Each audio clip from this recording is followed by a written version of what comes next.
Et elles font bouger la Mayenne, c'est tous les matins. Et aujourd'hui, on va mettre à l'honneur les agricultrices avec notamment le réseau Terre de Femmes. Bonjour Sandrine Labbé. Bonjour. Vous êtes l'animatrice de ce réseau de femmes agricultrices dans notre département. Aujourd'hui va se dérouler le premier des 3 ateliers gratuits à destination de femmes agricultrices dans notre département. Et ces ateliers sont partis d'un constat. Oui, tout à fait. Le conseil départemental de la Mayenne nous a sollicité après un constat qui a été fait sur l'absence de femmes agricultrices dans les réseaux en fait qui parlent du bocage dans notre département.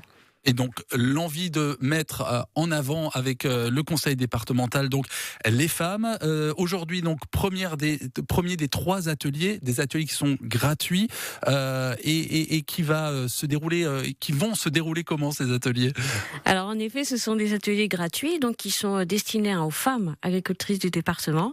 Donc l'idée c'est de les réunir à midi parce qu'on sait que c'est plus pratique autour d'un repas aussi pour découvrir aussi les produits locaux. Et l'idée en fait c'est d'échanger autour du thème du bocage.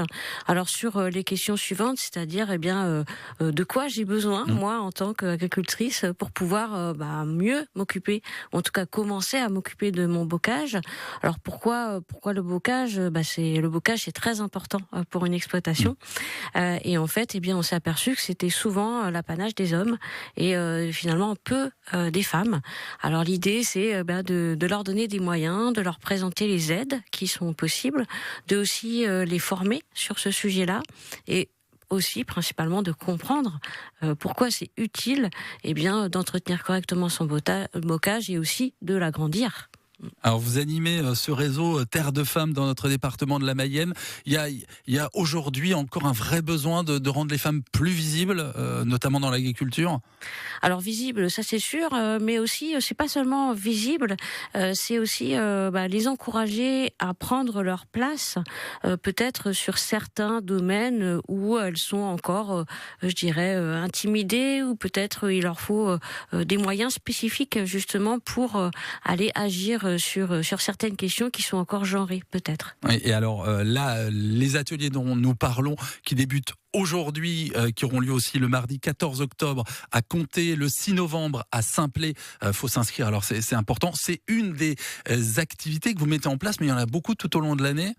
Oui, c'est une des activités, celle-là elle nous paraît importante puisque on initie quelque chose, on espère justement que les femmes seront présentes, viendront s'intéresser par curiosité aussi pour voir un petit peu ce qui existe comme moyen, comme aide sur le territoire, pour aussi être ensemble.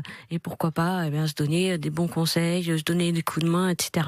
Donc c'est un début, en effet. Ces ateliers-là, c'est sur le sujet du bocage aujourd'hui, mais c'est vrai que tout au long de l'année, on a pu traiter d'autres sujets, comme la place de façon générale des femmes dans l'agriculture, comprendre ces métiers-là, comprendre aussi quelles sont les particularités d'une femme quand elle est exploitante agricole. Le réseau Terre de Femmes et le conseil départemental de la Mayenne qui s'associent pour ces ateliers gratuits, on le rappelle, c'est entre 12h15 et 15h. Alors aujourd'hui, les inscriptions sont closes, mais il y aura le mardi 14 octobre, le jeudi 6 novembre, et on vous met un lien sur nos réseaux sociaux pour vous inscrire en ligne. Merci beaucoup Sandrine Labbé d'être venue ce matin. Je vous souhaite une belle journée. Il est 8h52.